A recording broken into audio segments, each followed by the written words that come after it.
Om Swastiastu, Assalamualaikum, salam sejahtera, dan namo buddhaya untuk seluruh saudara-saudara saya di seluruh Indonesia dan seluruh dunia. Kali ini saya Gus Robin di sini adalah channel baru yang ini adalah video pertama kali di channel ini. Di sini kita akan membahas tentang kasus-kasus misteri, entah itu pembunuhan atau hal-hal yang lain yang berhubungan dengan misteri. Channel ini membahas tentang gaib dan membahas tentang sedikit ada hal-hal nyata. Kali ini saya akan membahas tentang misteri kematian Tengmo Nida. Tengmo Nida atau Tangmo Nida ya kalau di Indonesia. Tengmo Nida ini sebenarnya kenapa sih banyak sekali di seluruh dunia ini mempertanyakan kematiannya hingga menjadi sebuah misteri. Saya akan coba membongkar misteri kematian Tengmo Nida ini. Sebelum saya mulai, jangan lupa di-subscribe, hidupkan loncengnya, dibagikan ke seluruh media sosial, ke Facebook, Instagram, Telegram, dan TikTok, atau yang lainnya yang berhubungan dengan media sosial. Langsung saja ya, kita akan ungkap misteri kematian Tengmo Nida.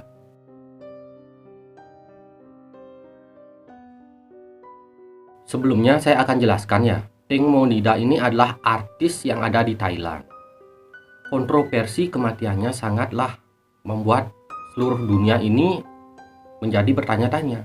Banyak kontroversi yang terjadi karena kematiannya ini seakan-akan ada kejanggalan dalam kematiannya. Di sini saya akan mengungkap misteri kematiannya. Yang sebenarnya terjadi pada Tengmo Nida, yaitu artis dari Thailand ini, sedikit kronologinya di mana dia ini melakukan makan malam bersama manajernya dan kawan-kawannya di sebuah kapal boat. Di sana juga diundang seorang PPIP. Mengundang PPIP itu untuk apa? Untuk makan malam atau yang lainnya? Nah, sebentar saya akan bahas itu. Mereka makan malam dan sempat untuk berbincang-bincang. Saya lihat beberapa kali minum minuman gitu, minuman yang mungkin seperti pesta-pesta itu sih, wine apa-apa namanya. Terus ada percakapan di mana seakan-akan Tengmo Nida ini ketika malam hari ini sekitar kira-kira jam 9 apa jam 10 malam ada percakapan yang dimana itu merujuk pada Tengmo Nida ini. Kalau ini terawangan saya ya, Tengmo Nida ini ingin disewakan, maksudnya seseorang ingin menyewanya, maksudnya menyewa untuk berhubungan badan. Nah, Tengmo Nida ini sudah punya pacar dan dia tidak akan mengkhianati pacarnya ini. Dan dia bukan tipe orang yang ingin dibayar dalam cinta. Urusan cinta itu adalah urusan pribadi, bukan urusan uang, urusan perasaan. Jadi Tengmo Nida ini menolak, dengan keras menolak, dan mengatakan dia ini akan berhenti memperkerjakan manajernya karena yang menyalurkan semua ini adalah manajernya dan teman-temannya. Dia mengatakan itu. Sebenarnya si manajer ini sudah seperti saya lihat ada sesuatu yang aneh pada dirinya. Dia ini menemani Tengmo Nida mungkin karena uang, menurut saya. Karena uang, karena segalanya uang. Dan ada perselisihan. Nah, perselisihan itu seperti cekcok. Setelah cekcok, tubuh Tengmo Nida ini diambil oleh teman-temannya dan datanglah PPIP. PPIP ini sudah membayar mahal untuk itu. Kalian tahu kan itu apa? Tadi sudah dijelaskan. Membayar untuk itu. Nah, dia juga sudah mempersiapkan kapal kedua untuk memindahkan Tengmo Nida ke kapal kedua. Namun sayangnya Tengmo Nida terus menolak. Akhirnya terjadi kekerasan, pertengkaran. Beberapa bagian tubuh yang memegang Tengmo Nida itu, teman-temannya itu seperti kena cakar Tengmo Nida. Nah, Tengmo Nida melawan, galak dia, berantemlah mereka di sana, kata-kata kasar jadi atau apa. Terus akhirnya Tengmo Nida ini seperti dijambak dijambak dan di ini ya, bagian kepalanya dibenturkan ke kapal seperti itu. Nah, terus ada yang menamparnya, sakit sekali pokoknya, menamparnya terus menampar, pokoknya menyiksanya hingga mau. Nah, terakhir kali dia tetap tidak mau, akhirnya digunakanlah botol untuk mengenai muka kanannya dan giginya kena botol tersebut beberapa kali dibenturkan botol tersebut. Nah, PPIP ini sudah kesal sekali dan teman-temannya juga agak kesal dan Temunida tidak mau lagi berteman dengan mereka. Nah, sebelum kejadian ini sebenarnya Temunida itu sempat menggunakan syarat SOS ya. Itu mungkin namanya apakah SOS apa? Sebentar saya akan bahas isyarat itu maksudnya. Setelah membenturkan itu, Temunida tetap tidak mau. Akhirnya Temunida itu dibuang didorong ke bawah jatuhnya ke air. Setelah itu Temunida sempat tinggal lari jauh oleh kapal, tapi kapal itu balik lagi mencari Temunida dan akhirnya Temunida kembali lagi, dipaksa lagi,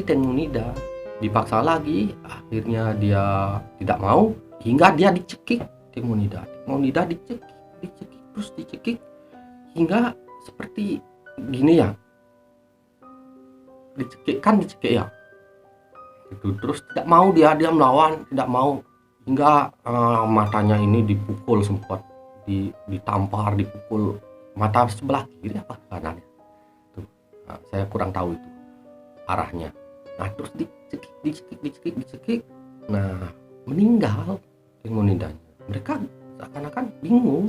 Nah, Temunida sepertinya sempat dilecehkan sedikit di sana. Tapi mereka menggunakan seperti kondom, menurut saya, penglihatan mata batin saya. Nah, setelah itu Temunida dibuang di bawah jembatan, di dekat jembatan, bukan di bawah sekali, di dekat jembatan dibuang hingga ditemukan kan mayatnya di jembatan. Jadi kasusnya Temunida itu sudah meninggal di sana, meninggal di kapal dengan posisi bibir yang seperti kan kalau kita dicekik ini gitu deh, itu posisinya seperti itu. Begitu kronologinya.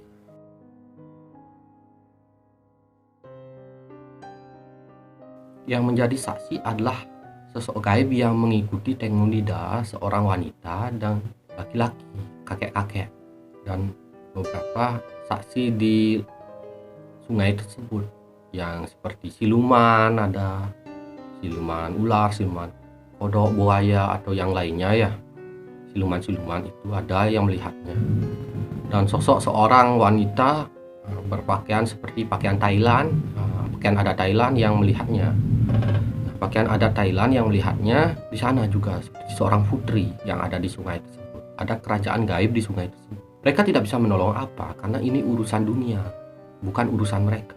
Nah, ketika meninggal, Temunida dijanjikan akan ditolong oleh perantara seorang wanita perantaranya. Mungkin sudah pernah lihat orang kerasukan jiwa atau arwahnya Temunida itu ada sih video saya lihat.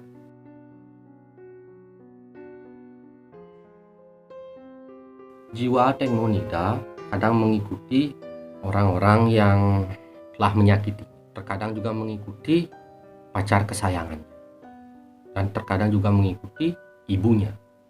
Begitupun arwahnya bersama seorang seperti dewa atau dewi itu juga ikut, dewa dan dewi ikut juga ingin seperti mencari keadilan. Namun bagaimana, ini adalah urusan dunia, itu urusan rohnya dia gitu. Sampai urusannya selesai, di sana jiwanya akan tenang. Sebenarnya rohnya Temunida ini sudah mendapatkan, bisa dibilang surga, sudah mendapatkan tempat yang baik di sana. Rohnya ini, jiwanya masih gentayangan, jiwanya ini masih mencari keadilan. Jadi dia seakan ditenggelamkan, seakan dibunuh. Bukan seakan lagi, tapi memang dibunuh dan ditenggelamkan. Sempat ditenggelamkan, habis itu diambil dan habis itu dibunuh. Jadi kasus ini keadilan tidak ada pada dia. Dia ingin mencari keadilan. Itu aja. Jiwanya ini masih seperti gentayangan, tapi rohnya ini sudah mendapatkan tempat yang baik atau di surga, karena di akhirat dia mendapat keadilan. Orang yang mendapatkan musibah, entah itu kecelakaan, dibunuh, diperkosa, atau musibah alam, itu mendapat tempat yang baik di sana, mendapat keadilan di akhirat, jadinya ditempatkan di tempat yang baik. Apalagi sosok Teng Monida adalah sosok yang baik, orangnya baik katanya. Kita berdoa aja mendapatkan keadilan, agar Teng Monida mendapatkan keadilan yang seadil-adilnya.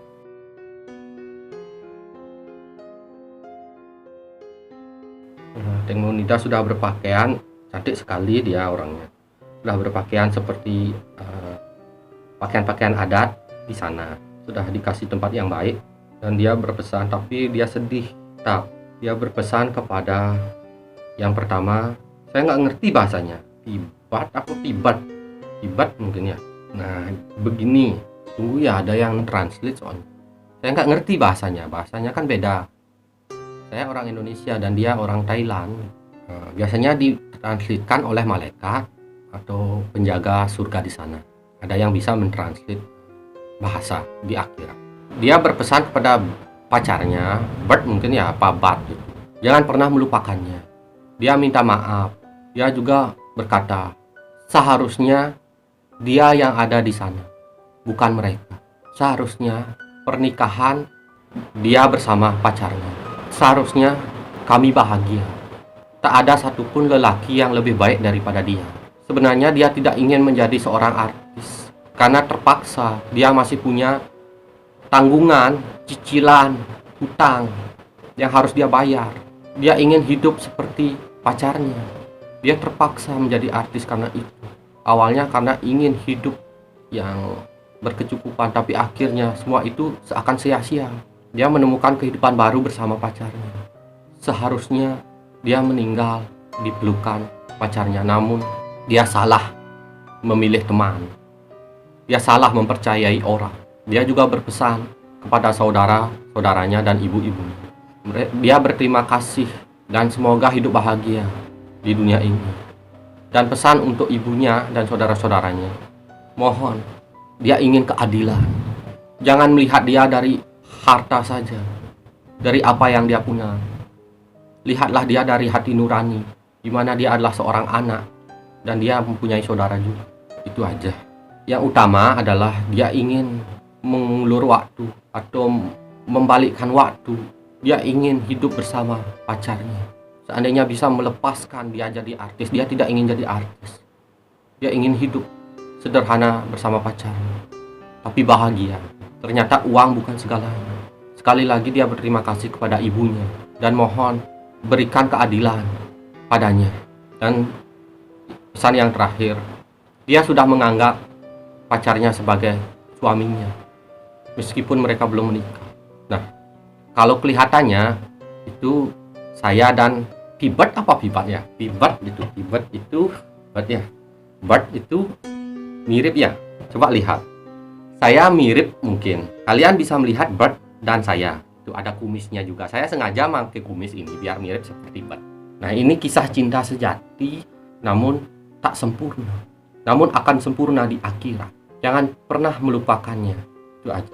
Suatu hari pasti akan bertemu. Jadi kalau kalian melihat saya pasti ada 11-12 sama Bert lah. Nah, itu saja sih. Nah, yang terakhir ya, kesimpulannya apa? Misteri kematiannya Teng Monida ini. Dia kecelakaan apa dibunuh? Jadi kesimpulannya dari awal sudah tahu kita. Kesimpulannya adalah dia dibunuh, bukan kecelakaan biasa. Nah, semua ini adalah terawangan saya. Mohon maaf jika terawangan ini menyinggung perasaan yang orang yang merasa bersalah. Ini hanya terawangan, bukan menjadi bukti dan bukan menjadi pedoman. Tidak, jangan jadikan pedoman ini. Ini hanya terawangan secara mata batin saya, bukan bukti-bukti dari segalanya. Jadi bukti dan segalanya masih kepada kepolisian Thailand. Semoga saja kepolisian Thailand dan negara Thailand bisa mengungkap misteri kasus kematian Teng Monida agar dia mendapat keadilan di alam sana. Jangan jadikan apa yang saya katakan ini sebagai bukti dan pedoman. Ini hanyalah sebuah terawangan, bukan menjadi pedoman. Itu saja sih yang bisa saya ungkap tentang Tengmonida. Terima kasih untuk yang sudah menonton video ini, dan jangan lupa like, komen, subscribe, hidupkan loncengnya, dan tunggu video-video kami. Jangan lupa disebarkan di seluruh media sosial. Sebarkan ke teman-teman, saudara, pacar, atau yang lainnya. Saya Gus Robin dari channel Kisah Alam Lain. Terima kasih. Om Santi Santi Santi Om.